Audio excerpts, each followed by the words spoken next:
세워에서 우리가 이 자리에 함께 하는 줄 믿습니다. 맞습니까, 여러분? 우리 주님의 은혜, 우리를 구원해 주신 은혜, 그리고 이 땅 가운데 우리가 살아갈 때 우리가 더욱더 주님 안에서 진짜 행복한 성도, 그것을 위해서 우리가 이 자리에 함께 하는 줄 믿습니다. 아멘. 그래서 우리가 더욱더 하나님 안에서 예배하고 말씀, 찬양, 기도하는 우리가 되기를 진심으로 원합니다. 할렐루야. 우리 오늘 말씀 충만하기 위해서 우리 구동제 성경 읽기 우리가 매일 우리가 하고 있죠. 오늘은 120회차입니다. 열왕기상 7장 우리 함께 읽도록 제7장.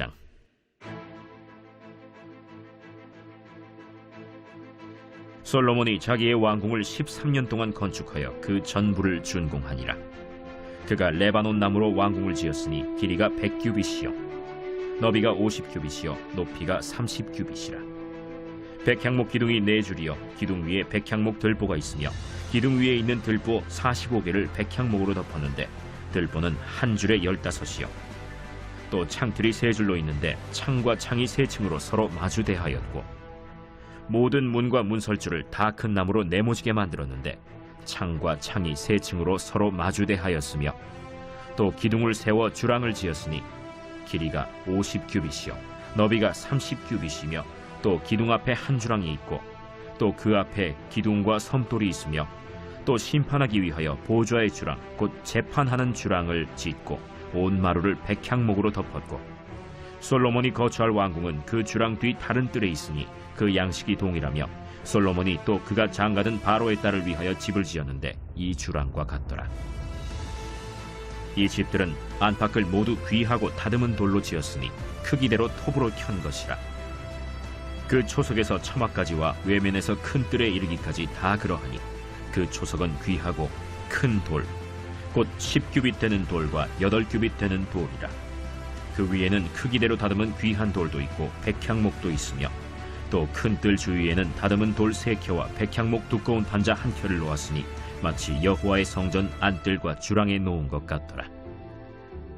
솔로몬 왕이 사람을 보내어 히람을 두로에서 데려오니 그는 납달리 지파 과부의 아들이요 그의 아버지는 두로 사람이니 노수의 대장장이라.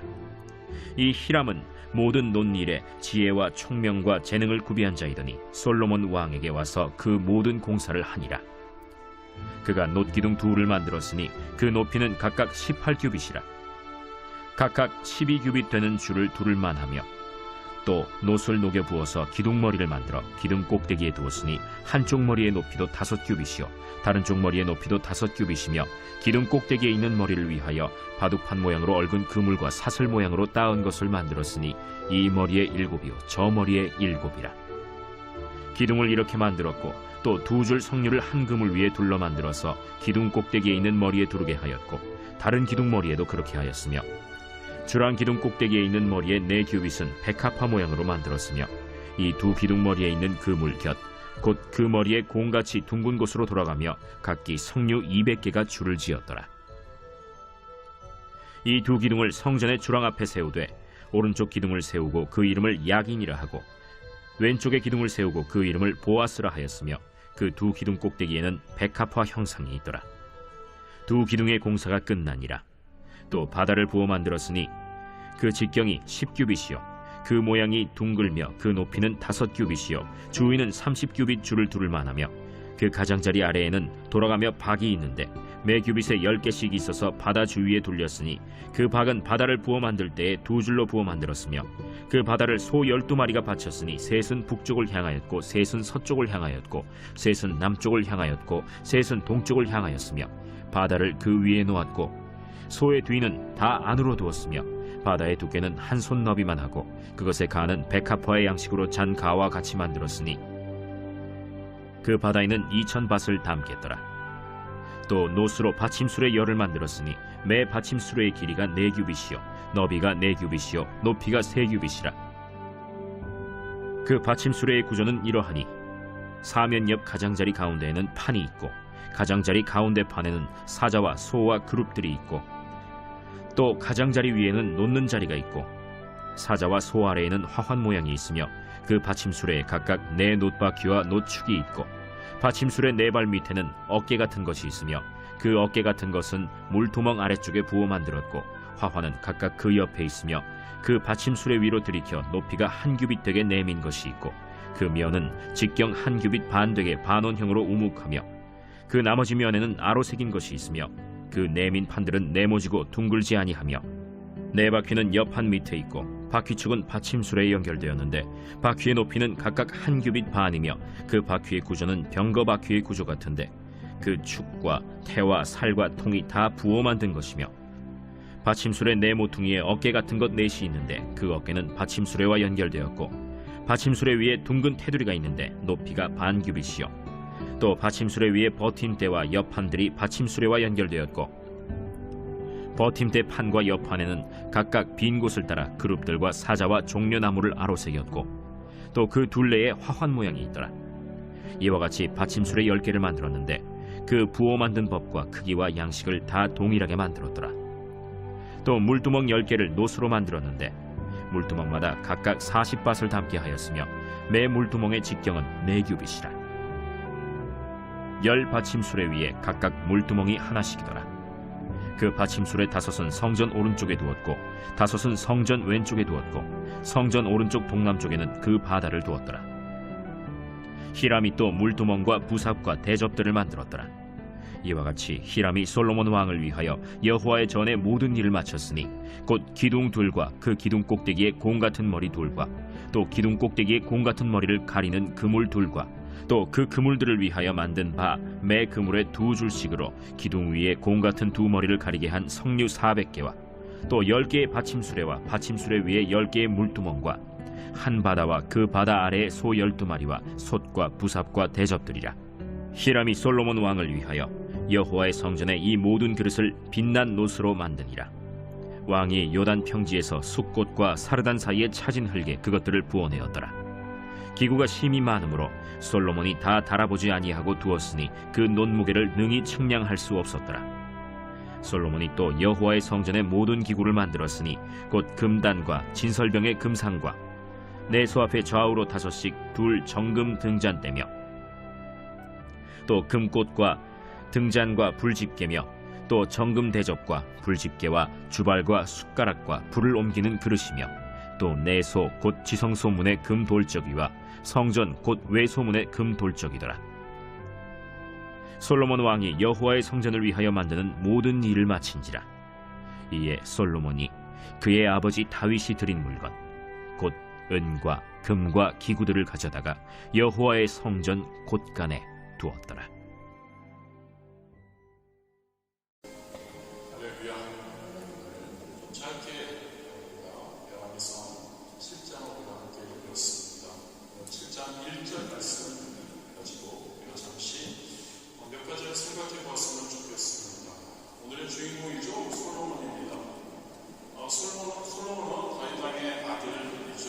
그리고 솔로몬은 지혜의 왕이라고 이렇게 불립니다. 솔로몬은 기독교인들이 아닌 일반 세상 사람들에게도 지혜로운 사람의 대명사로 불리죠. 본문은 그의 행적 중에서 그리고 그의 행적만이 아니라 이스라엘 역사상 가장 중요한 사건이라고 할 수 있는 예루살렘 성전 그리고 왕궁 건축에 대한 내용을 다루고 있는 5장에서 9장 그 중간에 있는 그러한 본문입니다.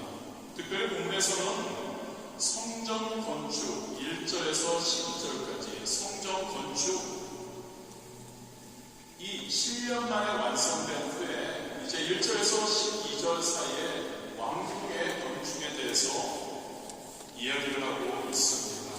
이 왕궁을 건축하는데 지혜로운 사람의 대명사인 솔로몬이 과연 어떻게 했는지에 대해서 우리가 한번 살펴보며 저와 여러분도 기왕이면 지혜로운 성도 되었으면 좋겠습니다. 지혜로운 왕 솔로몬이죠. 자기의 왕궁을 건축하는데 13년이 소요되었다고 본문 1절에서는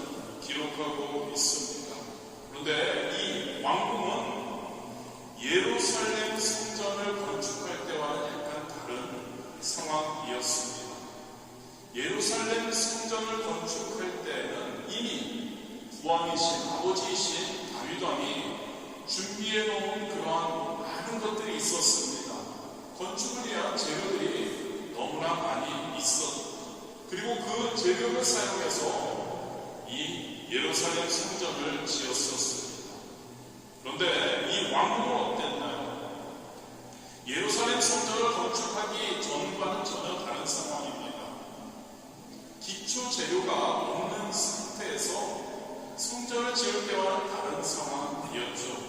그런데 2절부터 12절에 보면은 아름답게 그 왕궁을 지었음을 우리는 알 수 있습니다. 과연 어떻게 솔로몬이 예루살렘 성전을 짓고 나서 별 재료도 없는데, 그런데 어떻게 왕궁을 아름답게 지었을까? 아마도 솔로몬은 자신의 궁을 짓기 위해서 필요한 사람들과 그러한 재료들을 어떻게 해야 할지, 어떻게 할 것인가에 대해서 계획을 잘 했기 때문이라고 할 수 있습니다. 지혜로운 왕, 지혜의 왕답게 그런 왕궁 건축에 대한 설계도를 가지고 있었을 것입니다. 그리고 자신의 궁을 어떻게 건축해야 할지 크고 작은 계획을 분명히 세웠을 겁니다. 그리고 그곳에 필요한 그러한 재료와 자재들을 충당해 나갔을 겁니다. 이 자기의 궁전을 완성하기 위해 나아가는 솔로몬의 그 지혜로운 모습을 우리는 생각해 보았으면 합니다. 지혜로운 왕이 솔로몬이 어떻게, 저와 여러분, 우리도 성도로서 지혜로운 성도가 되기 위해 거기에 우리는 우리의 삶 가운데 솔로몬이 자신의 왕궁을 지었던 것처럼 성도인 저와 여러분도 믿음의 집을 세워가야 하리라 믿습니다. 솔로몬은 분명한 설계도를 가지고 자기의 궁전을 완성해 갔을 겁니다. 저와 여러분 역시 저와 여러분의 미래의 삶, 믿음의 삶에 대한 어떠한 계획이 있어야 한다는 것, 청사진이 있어야 한다는 것, 설계도가 있어야 하리라 믿습니다. 왜냐하면 여러분, 어떤 사람이 자기의 인생에 대한 분명한 목표를 가지고 있지 않다면 자기의 삶을 과연 어떻게 살까를 우리는 생각해 보아야 합니다. 그런 분명한 목표가 있어야, 이루기 원하는 목표를 가지고 있어야, 계획이 있어야 자기의 삶을 절제할 수 있을 겁니다. 그리고 그 목표를 이루기 위해서 필요한 것들을 시시때때로 채워가게 될 것이죠. 만약에 어떤 사람들이 어떤 목표도 비전도 소망도 없다라고 하면 어떻게 살까요? 되는 대로 살게 될 것이죠. 자신에게 주어진 달란트, 자신에게 주어진 어떠한 시간, 이런 것들을 제대로 활용하지 못하고 어리석게 허비하게 될 겁니다. 이런 사람들이 지어놓은 인생의 집은 어떨까요? 소망도 비전도 목표도 계획도 없이 살아가는 그러한 사람들, 결국 그들의 집, 인생의 집은 후회와 탄식만 가득한 절망의 집이 될 것입니다. 그런데 여러분, 지혜로운 성도로서 솔로몬과 같이 우리 분명한 삶의 목표와 비전을 가지고 구체적인 청사진 계획을 세워 나아갈 때 우리의 인생이 분명히 정해진 때를 따라서 그 인생의 집이 더욱 아름답게 완성되리라 믿습니다. 복음서에서 예수님이 이와 비슷한 교훈을 우리에게 주십니다. 누가복음 14장 28절에 30절이죠. 너희 중에 누가 망대를 세우고자 할진대 자기의 가진 것이 준공하기까지에 족할는지 먼저 앉아 그 비용을 계산하지 아니하겠느냐? 그렇게 아니하여 그 기초만 쌓고 능히 이루지 못하면 보는 자가 다 비웃어 이르되 이 사람이 공사를 시작하고 능히 이루지 못하였다 하리라. 예수님의 이 망대 건축의 비유, 예수님이 자기를 따르는 자들, 그들이 제자가 되기 원하는 제자에 관련돼서 어떻게 제자가 되어야 하는지에 대해서 말씀해 줄 때 이 비유를 사용하셨습니다. 이 비유는 예수님을 따르고자 하는 제자라면 자기의 삶에 대해서도 구체적인 비전이 있어야 한다는 거예요. 설계, 계획 있어야 한다는 것이죠. 그리고 그것을 이루기 위해서 철저하게 준비하고 노력해야 한다는 것을 우리에게 말씀해주고 있는 겁니다. 여러분, 우리가 예수님을 따른다고 하면서, 예수님을 사랑한다고 하면서, 예수님이 우리에게 맡겨주신 사명을 내가 안다고 하면서 나의 삶에, 나의 사명에 대한 어떤 목표나 비전이 없이 그냥 예수님을 따른다고 말만 한다면 그거는 예수님께 합당하지 않을 겁니다. 혹시 저와 여러분, 우리는 나이가 차차 많고요. 그런데 누구든지 혹시 우리의 삶 가운데, 우리의 신앙생활 가운데 구체적인 비전, 내일에 대한 청사진이 혹시 없는 분들이 있으신지요? 우리가 꼭 생각했으면 좋겠습니다. 아무런 계획이나 목표가 없이 막 살아간다면 우리 하나님이 기뻐하지 않으시는 것입니다. 그리고 우리는 너무나 잘 알죠. 그러한 막 사는 계획 없이 어떤 목표를 가지지 않고 살아가는 그러한 삶에는, 그러한 신앙생활에는 더 이상 아무것도 기대할 수 없다는 겁니다. 저와 여러분은 예수님을 믿습니다. 믿으십니까? 저와 여러분은 예수님을 사랑합니다. 저와 여러분은 예수님을 닮아가려고 몸부림칩니다. 그 예수님, 우리가 믿는 우리 예수님은 정해진 때에 성육신하셨습니다. 우리가 사랑하는 그 예수님은 정해진 때에 예수님의 사역을 시작하셨습니다. 그리고 우리가 믿는 예수님은 정해진 곳에서 정해진 사람들에게 정해진 말씀을 베푸셨죠. 마지막 정해진 사명을 따라서 십자가에 못 박혀 돌아가셨습니다. 그리고 정해진, 이미 구약시대부터 예언되고 정해진 약속을 따라 정해진 시간에 예수님은 다시 부활하셨죠. 정해진 모든 것을 다 이루시고 우리가 믿는 예수님은 성부 하나님께로 돌아가셨죠. 그리고 우리 그 예수님은, 우리가 살아가는, 우리가 믿는 그 예수님은 정해진 시간에 다시 오시리라 믿습니다. 할렐루야. 마찬가지입니다, 여러분. 예수님께서 구체적이고 확고한 계획을 따라 살아가셨던 것처럼 그의 사역을 통해, 그의 삶을 통해 우리가 아는 것처럼 저와 여러분, 예수님을 따라가는 삶, 성화된 삶, 예수님과 점점 닮아가려고 하는 저와 여러분, 이 땅 가운데서도 그 예수님과 같이 동일하게 우리도 적용해야 할 줄 믿습니다. 계획합시다, 여러분. 그리고 구체적인 어떠한 비전을 우리가 모두가 세워나갈 수 있게 되기를 원합니다. 할렐루야. 삶 가운데, 그리고 사역 가운데, 그리고 저와 여러분이 지금 각자의 위치에서 우리 학생분들은 계획을 세워야죠. 언제까지 어떠한 것을, 어떠한 디플롬을, 또 그리고 어떻게 하나님의 영광을 위해서 내가 나의 삶을 펼쳐나갈지.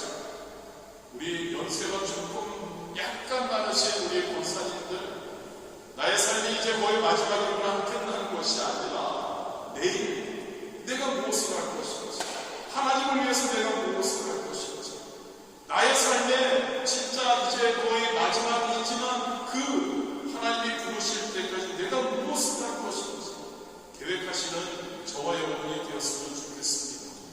할렐루야. 마태복음 25장 10절이죠. 그들이 살아간 사이에 신랑이 오므로 준비하였던 자들은 함께 혼인잔치에 들어가고 문은 닫힌지라. 준비하는 저와 여러분 되길 원합니다. 계획하는 저와 여러분 되길 원합니다. 청사진을, 우리의 삶의 청사진을 우리가 세워나갈 수 있게 되길 원합니다.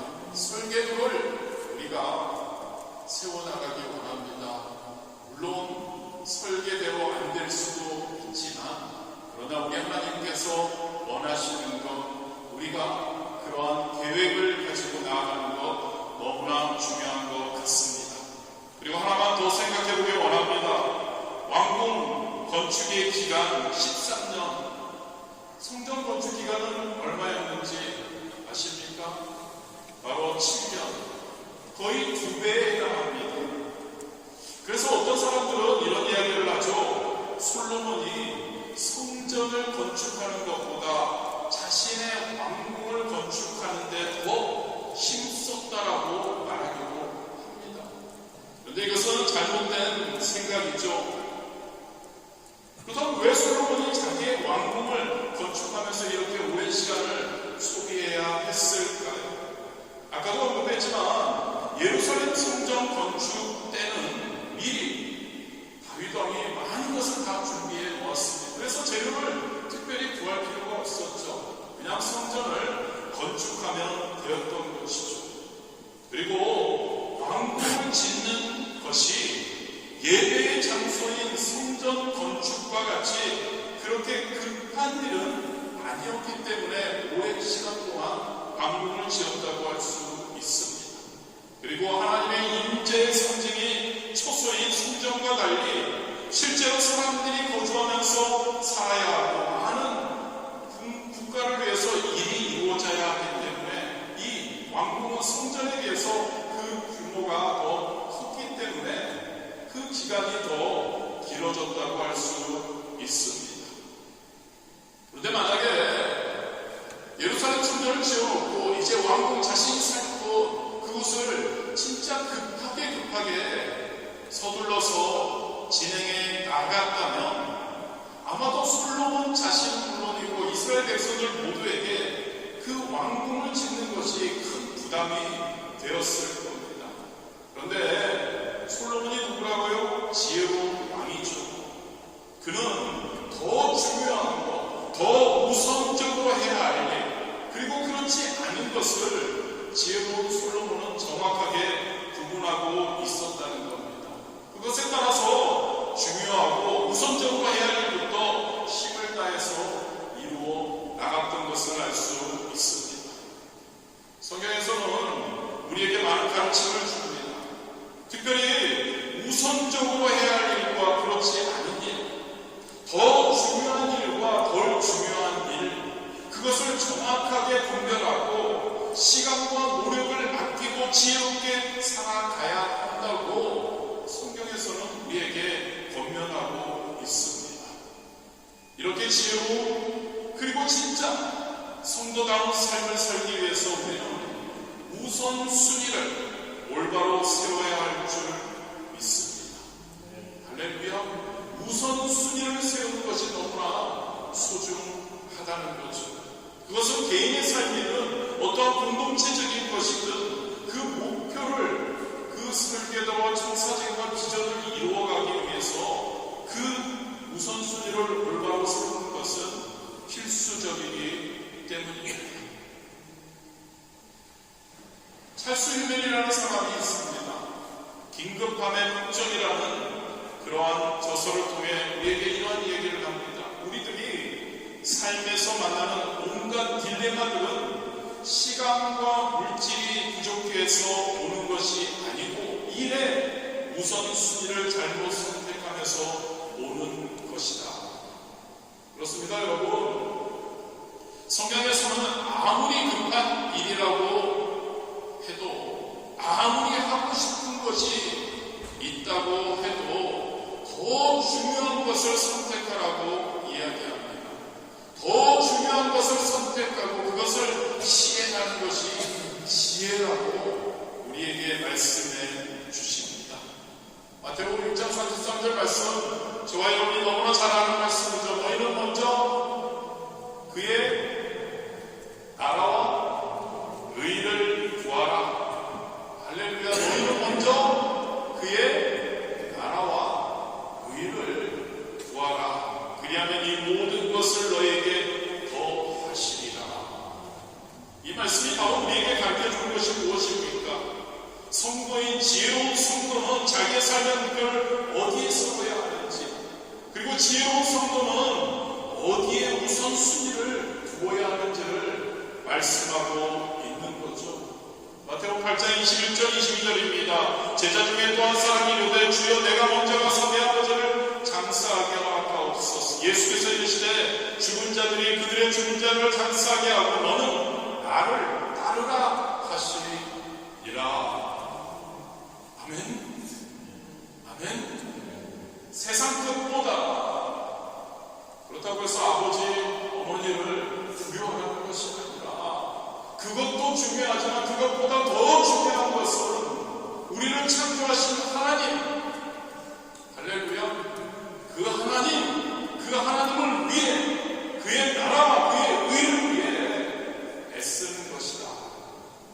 항상 기억하는 저와 여러분이 되시기를 진심으로 원합니다.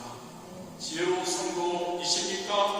그렇다면 저와 여러분이 구해야 할 것은, 저와 여러분이 추구해야 할 삶의 목표와 우선순위는 어디에 있는지를 매 순간 생각하며 살았으면 좋겠습니다. 없어질 재물 혹시 아닌가요? 허무한 세상의 어떠한 영광과 명예와 어떠한 것들이 아닌가요? 여러분, 이러한 것들 위해 성도들도 살아가야 합니다만 이러한 것들보다 더 우선이 있다는 거죠. 이러한 것들을 위해 사는 사람들은 인간의 본래 삶의 목표에서 멀어진 자들입니다. 믿으십니까, 여러분? 저와 여러분의 삶의 목표는 뭡니까? 저와 여러분은 왜 이 땅에 창조받았고, 저와 여러분은 왜 이 땅에 보냄받았습니까? 왜? 하나님의 영광을 위해서인 줄 믿습니다. 아멘 소리가 또 안 들리는데 뭐라고 해야 됩니까? 아멘이십니까, 여러분? 저와 여러분의 삶의 목표는요, 하나님의 영광을 위해서 저와 여러분이 이빨 이 땅에 보냄받았고 저와 여러분이 각자의 위치에 있는 것들은 다 하나님의 영광을 위해, 아멘, 하나님께 영광을 올리기 위해, 하나님을 기쁘시게 하기 위해, 진짜 여러분, 저와 여러분의 인생 가운데 삶의 목표가 확실하지 않으면 문제가 심각한 겁니다.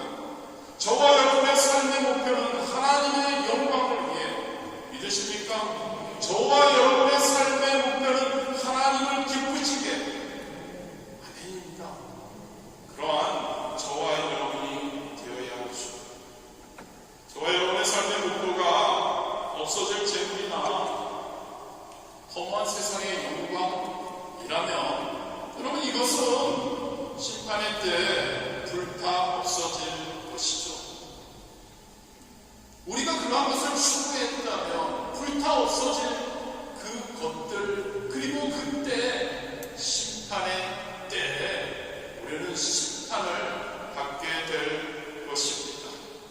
그러나 모든 일에 앞서서 그런 것을 하지 말라는 건 아닙니다. 추구해야 합니다.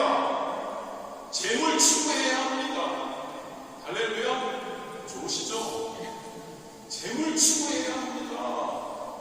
그리고 세상의 영광을 추구해야 합니다. 영향력이 있게 되잖아요. 그 영향력을 가지고, 그렇다고 해서 그것만 하는 게 아니라 그것보다 그 영향력을 가지고, 그 재물을 가지고 우리는 하나님의 영광을 위해서 나아가야 할 줄 믿습니다. 하나님의 나라와 하나님의 의를 위해서 나아가는 저와 여러분이 되어야 할 줄 믿습니다. 그럴 때 우리 하나님 누구시죠? 전지전능하시고 문제보다 크시고 환경보다 크시고 그 무엇보다 크신 그 모든 것을 행하시는 그 하나님께서 우리에게, 우리가 구한 것만이 아니라 구하지 않은 것까지 모든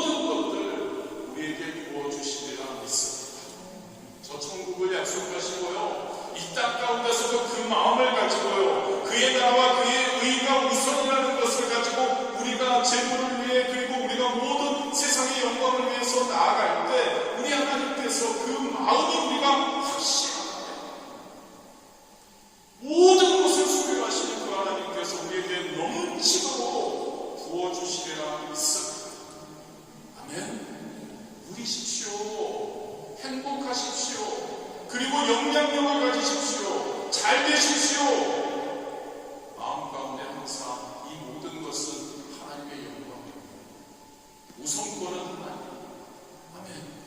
그러한 저와 여러분이 되시기를 진심으로 원합니다. 행복한 지혜로운 성도님들 되시기를 바랍니다. 누가복음 10장 41절 42절입니다. 주께서 대답하여 이르시되 마르다야 마르다야 내가 많은 일로 염려하고 근심하나 몇 가지만 하든지 혹은 한 가지만이라도 족하니라. 마리아는 이 좋은 편을 택하였으니 빼앗기지 아니하리라 하시니라. 하나님의 영광을 위해서 하는 저와 여러분, 하나님을 기쁘시게 하시는 저와 여러분, 하나님을 기쁘시게 하기 위해 이웃을 또한 기쁘게 하는 저와 여러분 되시기를 진심으로 원합니다. 맨날 똑같은 이야기지만 그것을 위해서는 우리 표로처럼 우리 힘으로는 쉽지 않죠. 자꾸 넘어지게 됩니다. 그래서 우리가 하나님의 영으로 성령으로 충만할 수 있게 되기를 원합니다. 할렐루야. 성령님으로 충만해서 우리가 그 마음을 가지고 결단하고 나아가 때로는 넘어지려고 할 때 성령님께서 우리를 붙들어 주시고 성령님께서 다시 우리를 제대로 된 자리에 다시 올려주시고 그 길을 우리가 성령님과 동행하며 나아갈 때 그리고 공동체적으로 우리 파리수 목회 성도들도 서로가 사랑으로 하나 되어서 성령 충만해서 저 천국까지 가는 거죠. 이 땅에서도 잘 되고 할렐루야 행복하고 영향력 있고 우리를 통해서 하나님의 영광이 드러나고 하나님의 일들이 행해지고 그러한 저와 여러분 되었으면 좋겠습니다. 성령 충만을 위해 항상 애쓰시기를 진심으로 원합니다. 성령 충만은 하나님의 말씀으로 충만해야 합니다. 할렐루야. 그리고 기도로 충만해야 합니다. 예배 가운데